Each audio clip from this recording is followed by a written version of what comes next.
Unbelievable. It's Tuesday, January 26th, which, the new year is just racing along. We're going to begin today. Before we do chair's updates, we are going to begin with a number of us are beginning very concerned emails from our teachers. And so we are going to begin with just a quick high fly summary of where we are and an introduction to the situation, but by Senator Kitchell, our Chair of Appropriations. Thank you. Seems like this is a topic that's getting a lot of email attention. So the first thing I really want to make clear that the recommendations that are coming from the treasurer, which were released in her report as of January 15th, are recommendations. They cannot be implemented without legislative action. So I just want to let you know that Senator White's committee Gov Ops will actually be the committee that would be evaluating any of the proposed changes. And I know that I started getting emails back addressed to joint fiscal. So there's a lot of confusion in terms of what can happen, what the steps are, and something that appears maybe can be implemented by the treasurer sort of more unilaterally. And that it's important that people understand there are many, many steps along the way. So let me state a couple of things. Teachers, the teachers' normal retirement since fiscal year 18 is paid out of the education fund. We have been paying the full required employer contribution for both teachers and state employees since 2007. However, there were years prior to that time when the employer contribution was not paid at the amount determined by the actuary. So there was a committee, and there was actually, we amortized that underfunding that had built up over time. What we're seeing now, subsequent, obviously since 2007, is, and last year really was a very significant change, and that was the amount of unfunded liability from fiscal year 21 to 22. So for teachers, that unfunded liability in 21 was estimated at 1.5 billion. It grew by 379 million in 1 year to 1.9 billion, even though we have been paying the full ADEC. And what is happening here, and it's something that we need to take a look at, and that is the frequency by which the truing up of the actual contributions in relative to the assumptions made, and whether we are like with health insurance, sometimes you paid in too much and they give you a credit on premiums, or sometimes they, like with teachers' healthcare, some of this year's premium increased was necessary to build a reserve. So let me just state there are a lot of things going on, but right now the treasurer has estimated that we are 1.9 billion. Now, out of that 379 million, 42% was demographics. And of course, the major demographics are age, longevity, and also gender, because women historically live longer. The balance was a result of lowering the investment from 7.5 to 7% return. For state employees, the unfunded liability is just about $1 billion. So it's less than teachers, but that also grew the underfunding by about 225 million. So we have been paying the normal ADEC. And so the treasurer sends out a letter to the governor in the fall indicating what that contribution should be. So we have been paying the full contribution. We have been paying the required payment on the amortized underfunding. But I know it's raised a lot of questions, a lot of concerns. The question is around the a frequency of truing up.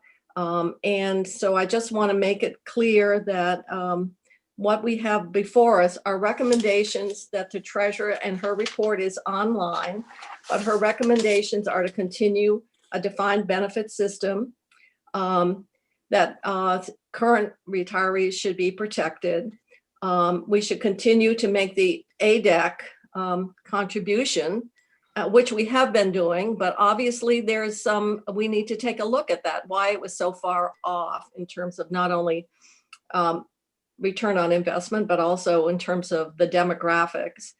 And then there are proposals that are causing a lot of concern, particularly for teachers or state employees who are close to retirement, and how it would affect them. And not, so there's been some concern about, couldn't we have a more phased in, or sort of, as opposed, you're retired or you're not, sort of. So the proposals that will come before the Government Operations Committee would be reductions or elimination of cost of living adjustments. There's been some variation I've heard on that. So the COLA would be only up to a certain amount of the pension, and higher pension amounts would not receive the same level of adjustment. Increasing the years to calculate average final compensation, that's 3 right now. There's been suggestions to move it, I've heard, up to 7.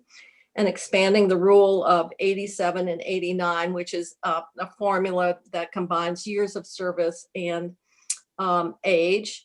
And the last, of course, is increasing employee contributions, but that would be matched by increasing, obviously, employer contributions.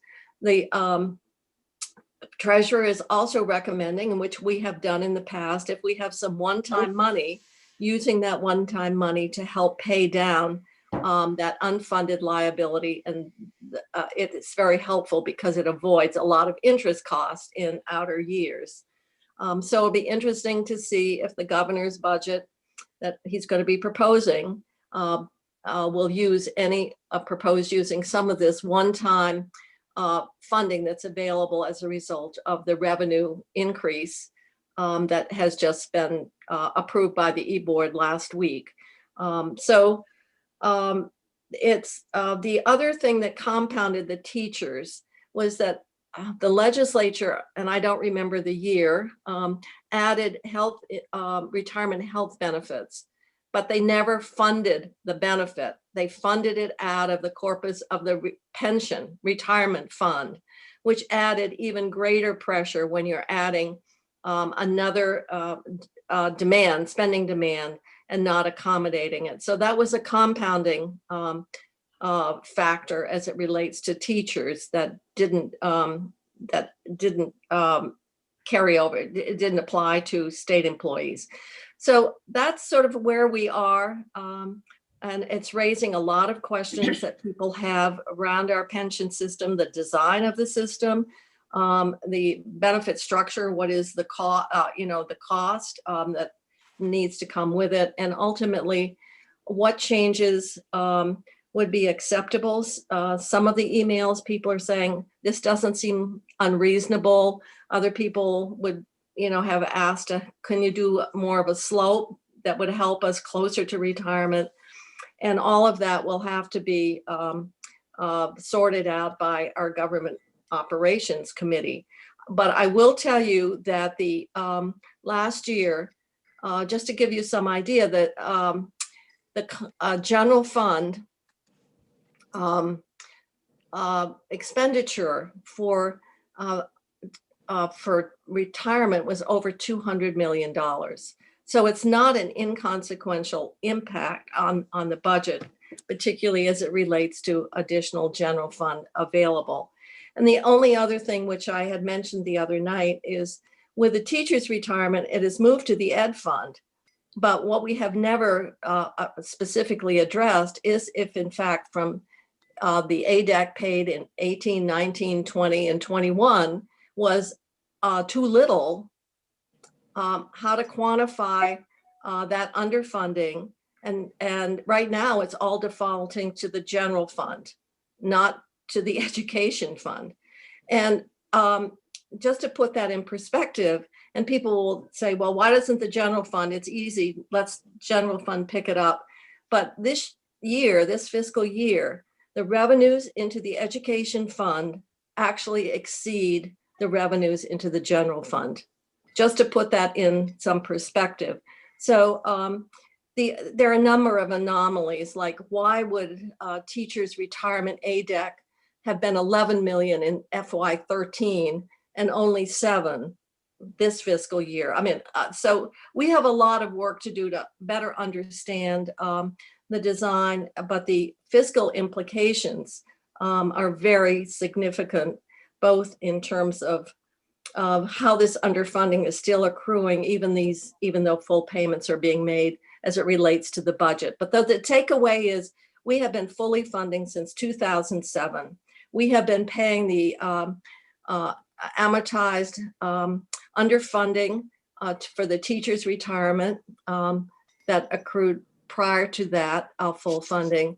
And we're going to have to take a look at our pension designs and some of the parameters. The other point I would mention is that appropriations did get a presentation from joint fiscal.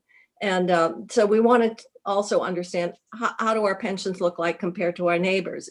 Are people using that 3 years? Are they using 5? Are they using 7? I mean, and then of course the percent of salary or the contributions are all driven. So that's a kind of a summary of the work ahead. But once again, we just need to make it clear to people that there'll be a lot of testimony, there will be legislative review, and ultimately no changes can be made without action by the legislature. So that's sort of a summary from the corner suite. I don't have a corner suite anymore. Right. Well, thank you, Senator Kitchell. That's terrific, and I hope helpful for everyone who's listening on YouTube. I think we'll begin. Our time is shorter, and I know Senator Bray has an obligation. So, Senator Bray, would you like to go first? And then we'll go alphabetically from the top, from agriculture after. Right. Allison? Yeah. Just a quick question on the pension thing. Yeah. That is starting in the House. What is procedurally our plan there? It's a good question. I know we're hearing from the treasurer in Senate Gov Ops. I'm not sure that's been decided yet. At least I don't have that information yet. But I know we're beginning some discussion of it this week in Senate Gov Ops. Jeanette, do you, Senator White, do you have an update? No, I don't. Sarah Copeland-Hanses and I are working on how we are going to do this procedurally. Great, thanks. Thank you, Senator Pearson. Good question. So, Senator Bray, are you still with us?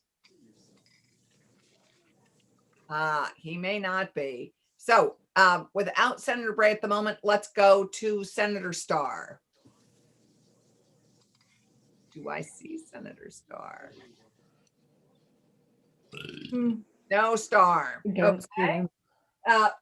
Senator Kitchell, while we have you, do you have any additional updates on appropriations? The only other thing is we're working on the budget adjustment. The House appropriations passed out their budget adjustment bill. And what they've done is fold in all the mini CRF bill provisions that we just passed last week. So that's just the update on that particular part of the budget. Of course, the governor's budget presentation will come this afternoon. And then once we get budget adjustment out, we'll start taking testimony on the FY22 budget. Thank you. I see Senator Starr has joined us. Senator Starr, would you give us a brief update on agriculture?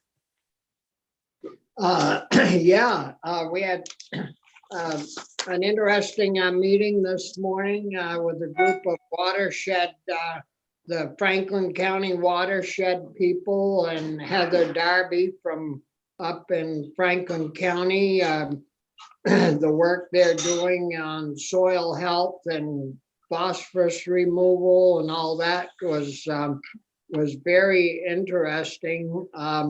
Tomorrow we're got a group coming in, working back on food security.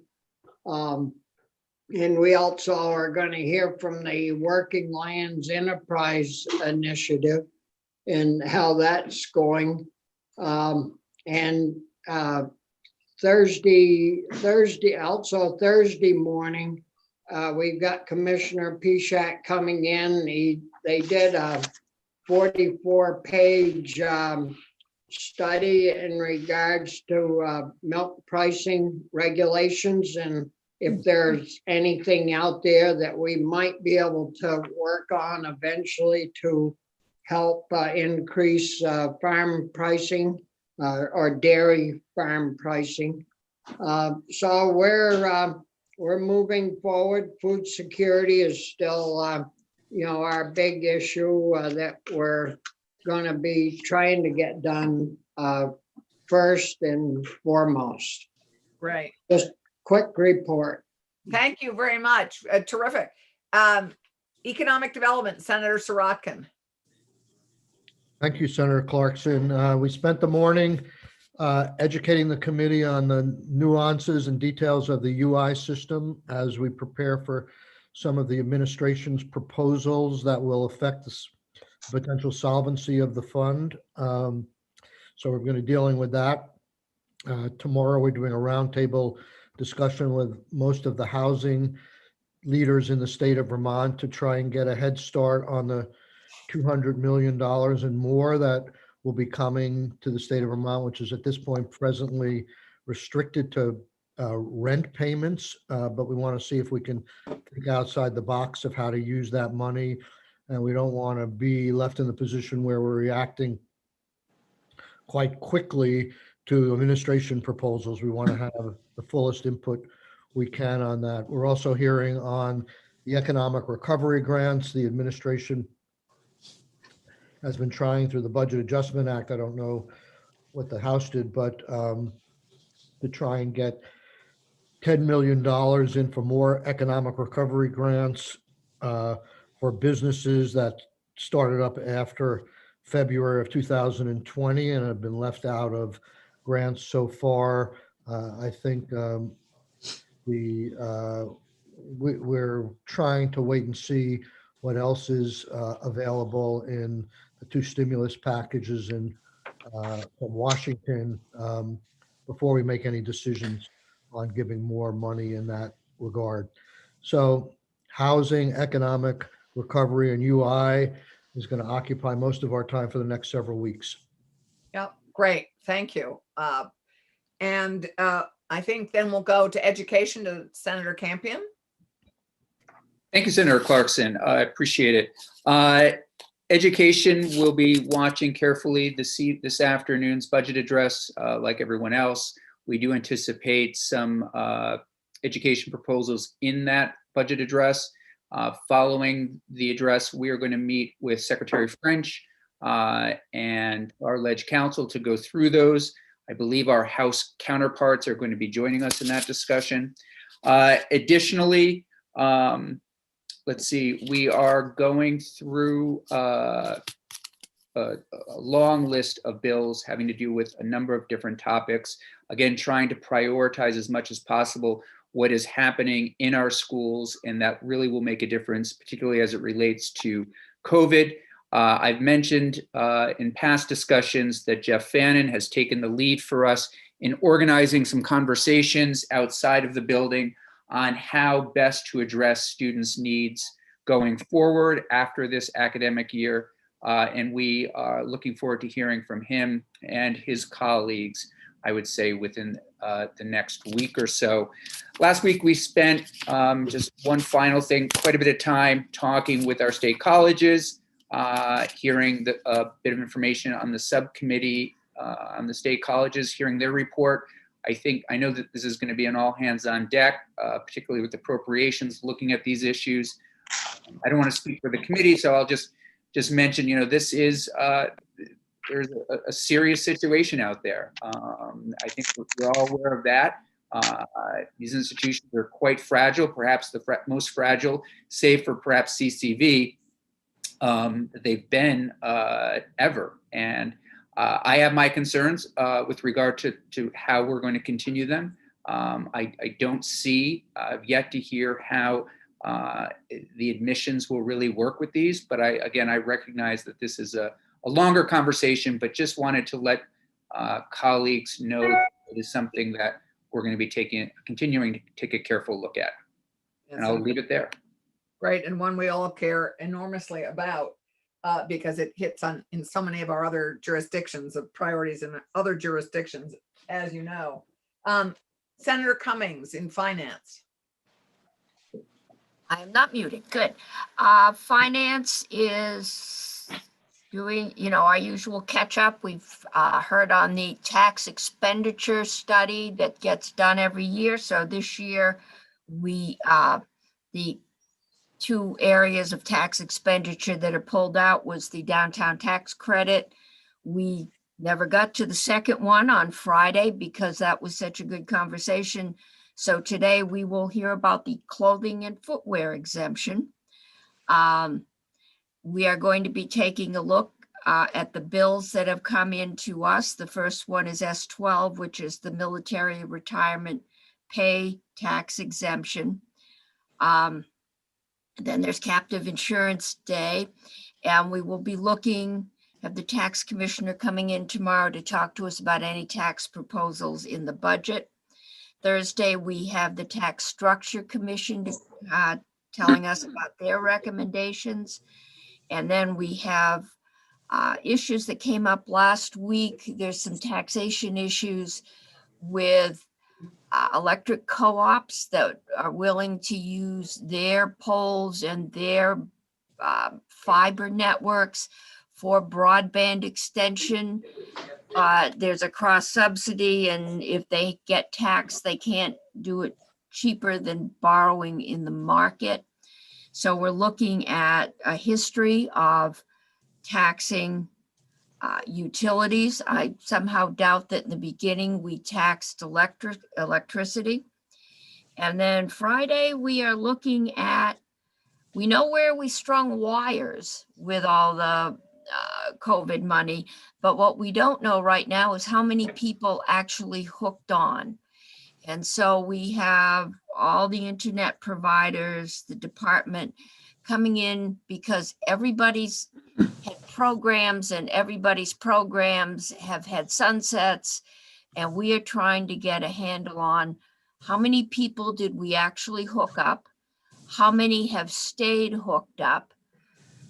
What cost are we looking at to keep them hooked up?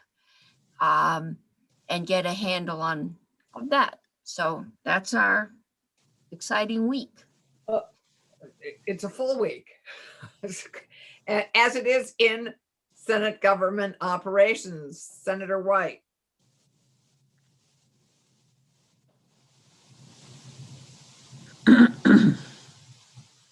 Senator White. Muted, Senator White.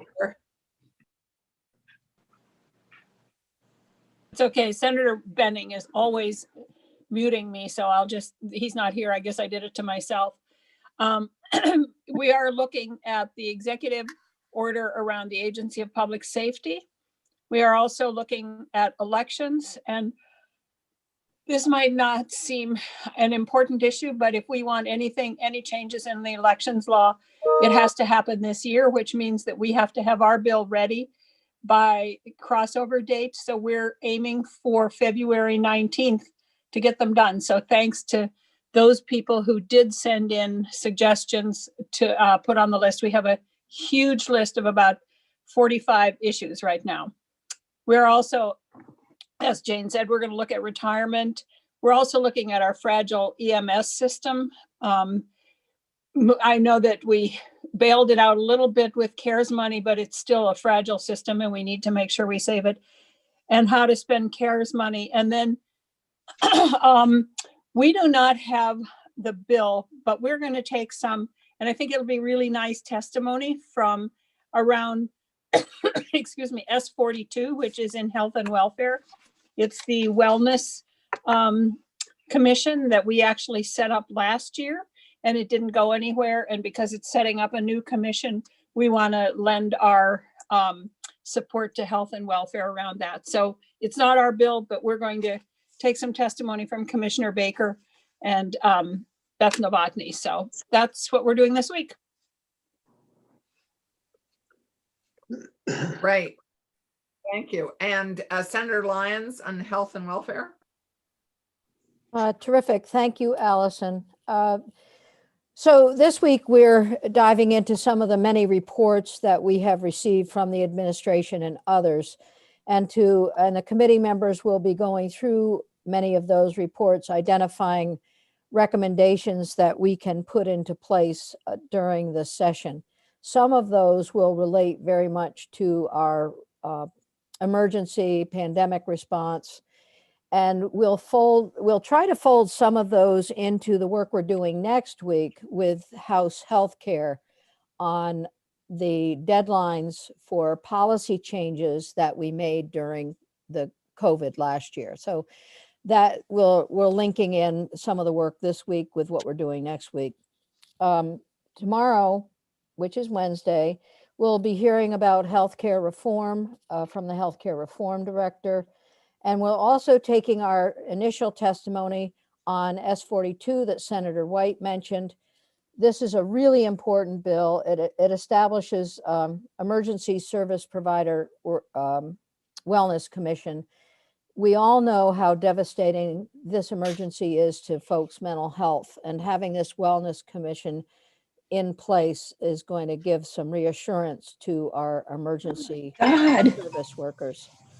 We'll also be looking at other bills and making a determination about which of those relate. Some of the bills that we passed last year. Like twice. Can't. Never made it through. Hi, Alice. And never made it through. So we'll and make a decision about how to proceed with those. We're also on Thursday getting an overview from a number of folks who inform much of our work. So on whether it's on hospitals or the healthcare advocate and others, just so that new committee members can have an understanding of who influences our work, among others. And then we'll also be looking at the all-payer model, again, an update on related to healthcare reform. And then on Friday, I think one of the biggest things we're going to hear about in the budget, at least that I think there's been a prequel to that, is childcare and the relationship between AHS and AOE. So we have childcare folks coming in talking about the 5-year plan, and then we'll learn more about what is in the governor's budget address that we're hearing today, but we won't actually be doing anything with that until Friday. But so that's it. It's a full week. Thank you. Yes, they all seem like full weeks. It's Senator McCormick, do you have something on institutions? Yes, Madam Chair. Thank you. First of all, I wanted to thank Senator Campion that an additional item for the Education Committee, which is that I spent a couple of hours last week dealing with civics education with the committee, and it was a very enlightening discussion. And we do have legislation pending about civics education. Institutions. The chair has been, I think, maybe Senator Mazza will want to add when I'm done. The chair, I think, is paying a lot of attention to new members of the committee, and we're getting just background briefings for context. We have heard from Housing and Conservation. We heard from Mental Health. We heard from Forest, Parks and Recreation, Fish and Wildlife, BGS, Buildings and General Services, and the Treasurer. The Forest, Parks and Recreation and Fish and Wildlife testimony overlapped quite a bit, which is an interesting thing we're facing, which is since COVID, the public use of recreational use of our outdoor spaces has increased tremendously. So there are parking issues, for example, on our fisheries and by trailheads. And so there's construction of that nature to just try to keep up with the demand. There's also, there actually been trail improvements as well. Housing and conservation, of course, that deals with, as the name implies, it's buildings, housing, but also conservation land acquisitions. Great. And that's it. It's been pretty informative. I'm done. Great, thank you. I just had you frozen, but maybe I Oh. was frozen. Senator Sears, on judiciary, I'd like to end if we can by about 5 of 1 so that we have time to get to the budget address and stretch our legs. I'll So, be as quick as I can. I'm Senator glad that Sears, the House, I'm glad that government operations and health and welfare are taking up S-42. It's an important bill, and it did pass the Senate last year. Yeah. By the way, it just didn't make it through the other body for whatever reason. And I won't say anything about the other body. I decided not to say anything about them until the second week of February. We are in judiciary. We're dealing with the Woodside replacement, which is a program in Newbury for 6 beds. We had quite a bit of testimony this morning. We'll continue working on that. We're dealing with S-30, an act relating to prohibiting possession of firearms at childcare facilities, hospitals, and certain public buildings. And as you might imagine, with 16 co-sponsors, we're hearing quite a bit about why it's the greatest idea and why it's the worst idea possible. There is very little in between. We're also dealing with earned good time, sentence reductions for offenders convicted of certain crimes, which certain crimes are basically murder, aggravated sexual assault, that type of crime. We're also going to be dealing with a joint hearing with the House Judiciary Committee regarding the racial disparities report. There will be legislation following that report, and it'll either be started in the House or the Senate. And then we're also dealing with an act relating to earned discharge from probation, which is a bill we've been talking about. We're also dealing with expungement and a few other issues. We're very busy. We have about 1/3 of the bills already in our committee. So if you sponsored any of those bills that are on a committee and they're a high priority for you, please let me know, because obviously we won't even get to 14 bills before crossover. great, thank you. Senator Bray, Natural Resources.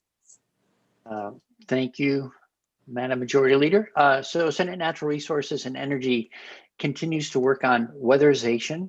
I guess the biggest picture is that in the next decade, we'll export roughly 20 billion with a B dollars buying energy into the state of Vermont.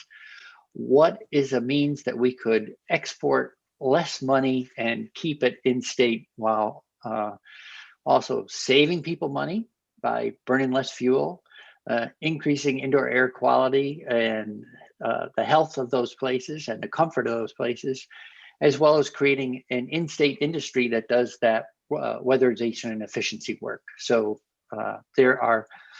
we're bearing down on figuring out how that all the actors in that system in the weatherization and energy world work. And we're spending the week with people who are delivering energy services, people who finance energy services, working with the department, the PUC, and that's the focus of the work for the balance of the week. It's not at the moment a bill number attached because I think, not surprisingly, we will do a strike all on another bill and move this package forward. But that's our focus for the week. A good one indeed. And Senator Mazza, we end with transportation. Okay, Madam Chair, I'll be very brief. We're continuing our discussion with AOT of all their programs, rail and air and transportation. We're waiting for the budget, and we still got probably another week on updates. Thank you very much. Great. Senator Clarkson, before we quit, can I just make an announcement? Absolutely, Senator White. So last year we passed a bill that asked us to, we have state outcomes. population outcomes, and we passed a bill that asked us to come up with some indicators in those outcomes that would indicate the well-being of our minority populations. And so Government Accountability is having a hearing, a public hearing tonight, Thursday night at 6 o'clock, to hear from community members around that. Oh, terrific. That's great. That's great. Great. And that will be on the Government Accountability web page, on the legislative web page. Great. Anybody have anything else before we go to the budget address? Great. I don't see anybody. Say something if you have something, because I think we're in good shape. Great. Thank you very much. Thank you to Asha Carroll. And we will see you in a few minutes on the floor, as it were. Thank you very much.